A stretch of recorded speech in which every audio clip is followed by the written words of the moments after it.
It's Buddha's birthday, a big holiday in Korea. My girlfriend and I, we wake up and realize we don't have work, but we haven't made any plans.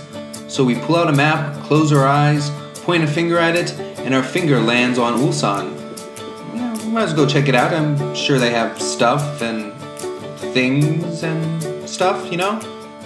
We arrive in Ulsan, still no idea what we're actually going to do, so we find a tourist map and are staring at it a good long while, until an enthusiastic Korean gentleman approaches us, points at the Amethyst caves, where he seems certain we want to go, doesn't speak any English, but very enthusiastic pointing.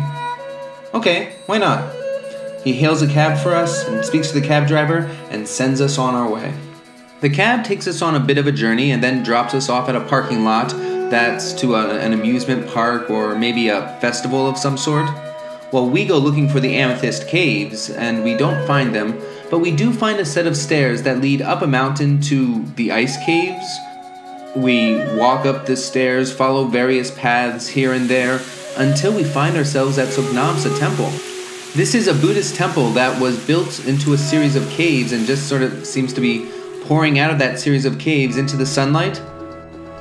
At first we weren't sure what we had actually come across, so we wandered the temple grounds, exploring every nook and cranny, going through caves and coming across precarious piles of rocks. A tortoise before a Buddha, because why not? Turning the corner and finding a room filled with glowing Buddhas. It was a beautiful place and just filled with this peace and serenity. We still weren't at the Amethyst caves, but this was a good unexpected find.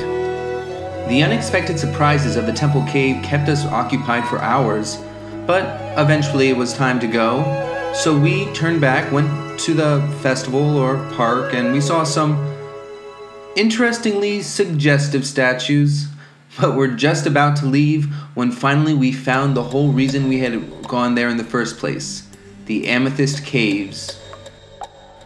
We bought tickets to enter the caves and were treated to an interesting set of displays. Some made sense and some were a little bit confusing. But the greatest treat of the caves was when we stumbled upon a performance of aerobatic dancing that seemed to defy physics and left us stunned. When the performance ended, it was time to go home. We wandered out of the cave and the sun was setting, so we called a taxi that took us to the train station and we returned home, grateful that we had followed where our finger had pointed us.